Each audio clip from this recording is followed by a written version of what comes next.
Hello, good evening, good afternoon, good morning, and welcome. It's Nurse Richard, the Wax Wizard here. Thanks for joining me. Episode 175. 3/4 of the way to 200. If anyone's got any ideas, I've got a few, as you know, as what you want me to do for episode 200. I know episode 100 was a bit of an epic, but an hour long. Had a bit of a party on my own. If you haven't watched it, go and check it out. But if you've got any ideas for episode 200, then feel free to let me know. I will try and do something special. Right, this year, either this was harder than I thought it was going to be when I first looked at it, or I've made a right meal of it. I'm not entirely sure, to be honest with you. I suspect a bit of a combination of both. So I looked at it and it looked quite soft and squidgy, you know. And it looked like there was a lot of skin in, as there is.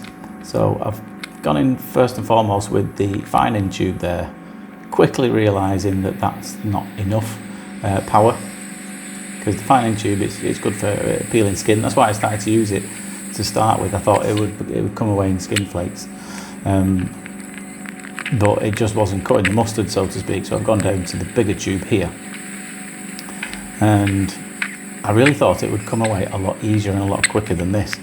But it was really stubborn, and it was really stuck, because you can see it gets a little darker the deeper down you go.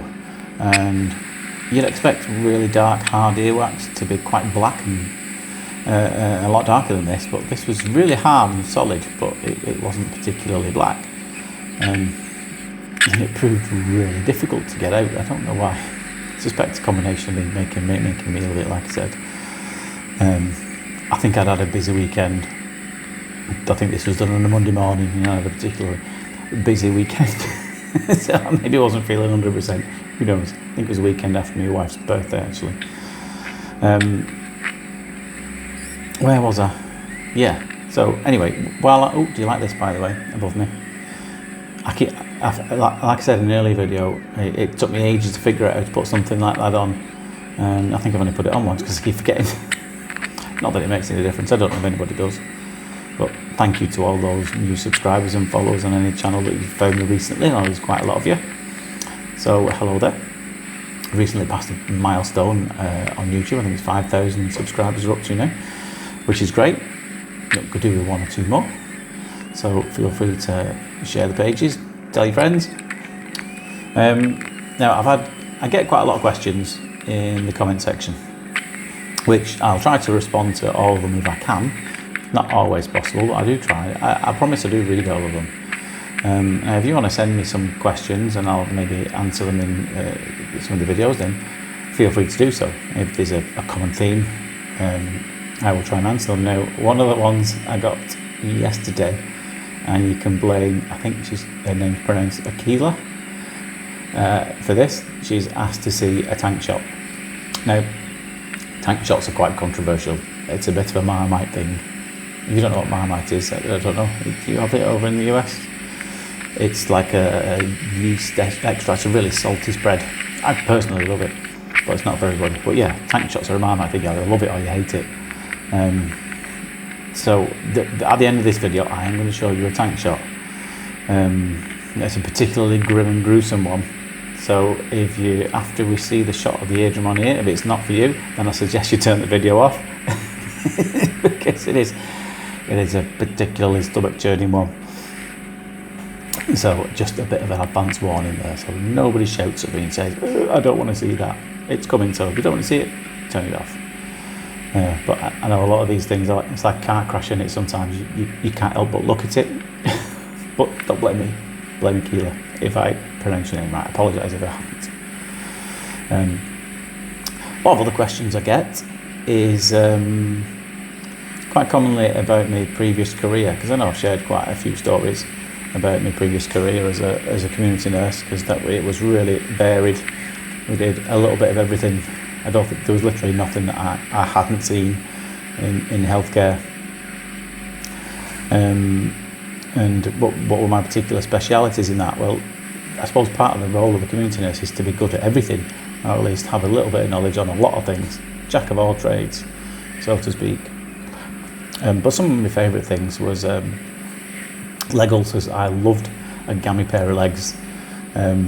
as horrible as they were, sometimes I found them fascinating to see the journey from these big horrible leg ulcers to healing up nicely. And you might be interested to know the kind of things that we use to fix them these days, because you might be surprised by a few of them. And believe it or not, dressings that are impregnated with silver are quite popular for healing leg ulcers. They're very good antimicrobial properties, as are ones with iodine, the stuff that they paint on you, the orange stuff before you have surgery. That's very good. You can get that impregnated into a dressing, as well as Manuka honey. Now, a lot of you might have heard of Manuka honey. It's a type of honey that you only get, I think it's in New Zealand. It's quite particularly expensive, I think. And again, that's been found to have very good antimicrobial properties, so they impregnate these dressings with this honey. I believe it's quite good for coughs and colds and what have you. It helps boost the immune system. I'm not sure whether that's a bit of a myth or not, but I know a lot of people who take it and swear by it. Believe it or not, maggots are still used, particularly diabetic foot ulcers. Now, because somebody had asked me about this the other day, I think they commented on an old video. The maggots used, they come in like a little tea bag with all these live maggots in. It comes in like a biohazard box, and then you put these maggots on the wound, and then they nibble through this tea bag. They can't escape, they're all sealed, and there's little holes all in this bag that the maggots are in, and they nibble through and eat away at all the dead tissue, because wounds can't heal unless all the dead tissue is eaten away at. So they're very good at that. That was one of the interesting things that I did. I tended to spend quite a lot of my time doing catheter changes, particularly for ladies. Now, you might think that's odd, because I was obviously in a female-dominated career, where most of the ladies that I work with, most of the nurses I work with were ladies, and you think, well, surely they should be the ones going out doing female catheters. But as I said to the girls, I've probably seen more ladies there than they had. They've probably only seen themselves. So I found it quite easier to work my way around there, so to speak. I did hear a story once of a junior doctor apparently trying to catheterise a clitoris. I don't know if that's an urban myth or not, but I did hear it from a reliable source. Apparently it didn't work, and I don't think she enjoyed it either. I don't quite know how that's possible, but maybe that's one of those healthcare myths that goes around. But I did hear it from somebody who said that they'd seen this happen, that they were trying to do that. I was the guy that they rang. I was the go-to guy when it came to ladies catheters. So that was one of my specialities. Never missed.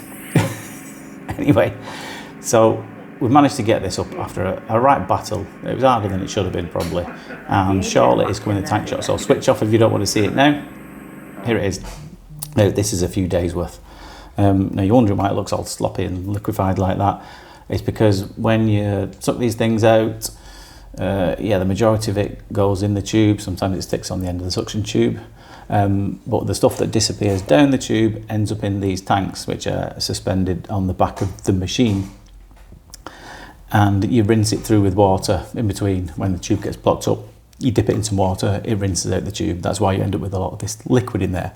But obviously you see these bits smeared all around the side. So you've got Aquila to thank for that one. You asked for it, so there it is. There's your tank shot. Somebody has asked, does it smell? When it's in your ears, it's very rare. Very small quantities do not tend to smell. However, when you take these tanks off, they're all sealed, so once it's in there, even if it's a few days old, you can't smell anything because it's all sealed. It's like a one-way system, but there is a little cap that you can pull off.